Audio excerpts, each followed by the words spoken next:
کوئی خاتون چوڑی دار پاجامہ پہن کر نماز پڑھ سکتی ہیں؟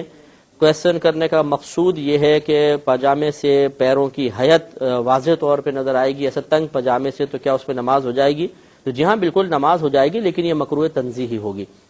یعنی شریعت اس کو پسند نہیں کرتی کہ اتنے چست لباس کے ساتھ عورت نماز ادا کرے، اور اگر کسی کے نظر پڑنے کا اندیشہ ہے تو مکروہ تحریمی ہوگی، تو اس لیے تھوڑا سا اس میں احتیاط کر لیں تو زیادہ بہتر ہے۔ ایک مختصر اللہ الرحمن الرحیم بہن نے ایک مزید کویشچن کیا تھا کہ کیا بعض اوقات چھوٹے بچے ہوتے ہیں، باہر سے کوئی گری پڑی چیز ملی، کھا لی، استعمال کر لی،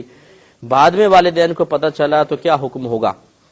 تو پہلے یہ یاد رکھیں، ہم نے آپ کو بتایا تھا کہ ایسی گری پڑی چیزوں کو لقطہ کہا جاتا ہے، اور اس کا شرعی حکم یہ ہوتا ہے کہ اگر آپ اس کو اٹھا لیں تو یہ مسلمان بھائی کی امانت ہے جسے اس مسلمان بھائی تک پہنچانا ہوگا۔ اپنی ملک بنانے کی نیت سے اٹھانا یہ گناہ ہوتا ہے، لیکن چونکہ یہ آپ نے جو کویشچن کیا وہ چھوٹے بچوں کے بارے میں ہے، اگر وہ چھوٹے بچے ہیں انہوں نے استعمال کر لی تو ان پر کوئی وبال نہیں ہے۔ ہاں، اگر کوئی ان کا مالک آ جاتا اور وہ مطالبہ کرتا تو پھر والدین کو چاہیے تھا کہ وہ اس کی طرف سے، وہ بچے کی طرف سے اس کو ادا کرتے، لیکن اگر کوئی مالک نہیں آتا تو بہرحال بچوں نے اگر استعمال کر لی تو اس کا آپ کے اوپر کوئی لازم نہیں ہے کہ آپ اتنا پیسہ وغیرہ صدقہ کریں، اور انشاءاللہ ان بچوں کی بھی آخرت میں کوئی گرفت نہیں ہوگی کہ جب تک بچہ بالغ نہیں ہوتا وہ اس کے نام اعمال میں کوئی گناہ نہیں لکھا جاتا۔ ایک انہوں نے ان کا ایسا اگر کسی خاندان میں رواج ہو کہ کسی خاندان کے بڑے نے وصیت کر دی کہ جی یہ زیور جو ہے کسی کی ملک میں نہیں ہوگا، اور یہ بس جو بچیوں کی شادی ہوتی رہے گی اس کو چڑھایا جائے گا، پھر ان سے واپس لے کے رکھ لیں گے، اگلی بچی کی شادی ہوگی پھر اس کو چڑھا دیں گے، تو اس زیور کی زکوٰۃ کون ادا کرے گا، اور کیا اس قسم کی وصیت جائز ہے کہ ناجائز؟ دیکھیے، سب سے پہلے میں انتہائی دائرہ ادب میں رہ کر گھر کے بڑوں سے گزارش کروں گا کہ بڑا ہو جانا آسان ہے، بڑا بننا بڑا مشکل ہے،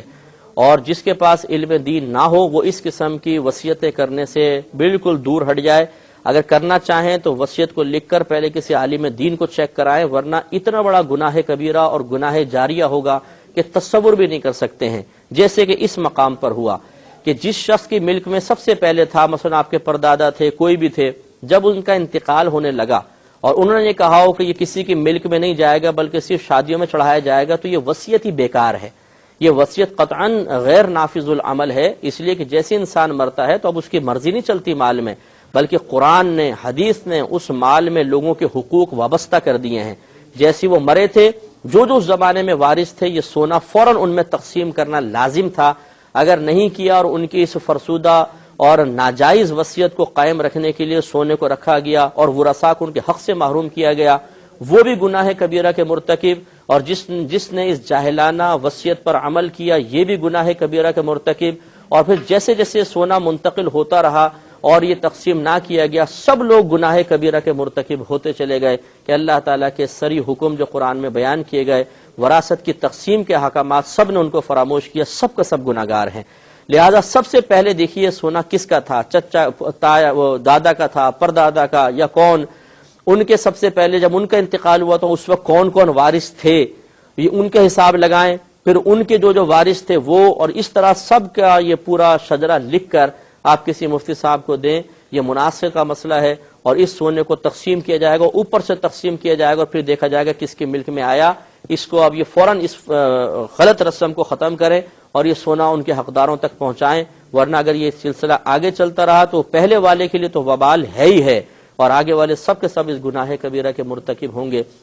اور پھر میں وہی عرض کروں گا کہ دیکھیے، بالوں کا سفید ہو جانا، آپ کا خاندان میں بڑی عمر کا پا لینا، یہ اس بات کی دلیل نہیں ہو گیا کہ اب آپ کے لیے ہر قسم کے شرعی غیر شرعی احکام صادر کرنا جائز ہو گیا۔ شرعی احکام تو ٹھیک ہے آپ بیان کر سکتے ہیں، لیکن غیر شرعی احکام کو ایک حکم بنا کے اپنے خاندان پہ مسلط کر کے اپنے لیے گناہ جاریہ کا سامان کرنا، یہ آپ کے حق میں مفید نہیں ہے۔ لہذا اچھی طرح یاد رکھیں کہ خاندان میں اگر سفید بال کسی ہو گئے تو سفید بال سے کوئی عالم نہیں بن جاتا، سفید بالوں کی وجہ سے کوئی شخص صاحب علم نہیں ہو جاتا ہے، انہیں اپنی حیثیت کا تعین کرنا ہوگا، علمی حیثیت کا۔ ٹھیک ہے، وہ بزرگ ہیں، باوقار ہیں، ہم ان کا ادب بھی کریں گے، احترام بھی کریں گے، لیکن جب وہ خلاف شرع ایک وصیت کر رہے ہیں، خلاف شرع حکم دے رہے ہیں، اس میں کسی کی اطاعت نہیں ہوگی، صرف اللہ تعالیٰ اس کے رسول کی اطاعت ہوگی، اور اس وقت ایسے شخص کی نافرمانی کرنا یہ عین اللہ تعالیٰ اس کے رسول کی فرما برداری ہے، کوئی گناہ وغیرہ نہیں ہے۔ اس لیے مروت اپنے مقام پر، یہ نہیں کہ جی دادا جان کہہ رہے ہیں کیا کریں جی، بڑے بوڑھے ہیں، ماننا ہی پڑے گا، نہیں، اللہ تعالیٰ اس کے رسول کی عظمت ان کے بڑھاپے سے کہیں زیادہ ہے. ان کے بڑھاپے کی عظمت اپنے مقام پر، اللہ تعالیٰ اس کے رسول کے احکام کی عظمت اس سے بڑھ کر ہے. یہ کیا بات ہوئی کہ جب کسی کو ہم نے بزرگ دیکھا، اپنے خاندان کا بڑا دیکھا، تو ہم نے اللہ تعالیٰ اس کے رسول کے احکام کو معمولی سمجھ کے پس پش پھینک دیا؟ یہ غلط طریقہ ہے، اس کو تبدیل ہونا چاہیے. تو اس لیے اگر کسی کو ہمارے کوئی الفاظ ناگوار گزرے ہوں تو ہم معذرت خواہ ہیں، لیکن یہ سمجھانا بہت ضروری ہے. عمر کا بڑا ہونا یہ کمال نہیں، علم کا بڑا ہونا اور اللہ تبارک و تعالیٰ کی اطاعت میں بڑا ہونا یہ کمال کی بات ہے. اللہ تعالیٰ ہم سب کو یہ کمال عطا فرمائے. بہن نے فرمایا کہ اگر ظہر کی نماز پڑھ رہے ہوتے ہیں تو پڑھتے پڑھتے عصر کا وقت داخل ہو جاتا ہے، تو کیا اس ظہر کی نماز کو توڑ دیں یا جاری رکھا جائے؟ دیکھیں، جب ایک نماز سے دوسری نماز کے وقت میں آپ داخل ہو جائیں تو پہلی نماز مکمل ہو جاتی ہے اور اس کو مکمل کرنا ہی چاہیے. جیسے ظہر سے آپ عصر میں داخل ہو گئے تو اس کو مکمل کریں گے. اسی طریقے سے اگر آپ آج کی عصر پڑھ رہے ہیں اور وہ غیر مکروہ وقت میں شروع کی تھی لیکن اتنی طویل ہو گئی کہ مکروہ وقت میں داخل ہو گئی، اس سے کوئی فرق نہیں پڑتا، یہ غیر مکروہ وقت میں ادا کی جانے والی نماز ہی کہلائے گی، اس لیے کہ تکبیر تحریمہ آپ کی غیر مکروہ وقت میں لگی ہے. تو یہ بالکل اس میں کوئی کراہت نہیں، یہ نماز صحیح ہے. ہاں، اگر بالفضا فجر کی نماز پڑھ رہی ہوتی اور پھر ایک رکعت آپ نے پڑھی تھی کہ فجر کا وقت ختم ہو جاتا، تو چونکہ فجر کے وقت کے بعد کسی دوسری فرض نماز کا وقت موجود نہیں ہے، یہ نماز آپ کی فوراً فاسد ہو جائے گی، اس کی قضا کرنی پڑے گی. لیکن بقیہ نمازیں جو ایک دوسرے سے متصل وقت ہیں، ان کے ایک وقت سے دوسرے وقت میں اگر داخل ہو گئے تو پہلے والی نماز کو جاری رکھیں، انشاءاللہ وہ کمپلیٹ ہوگی. ایک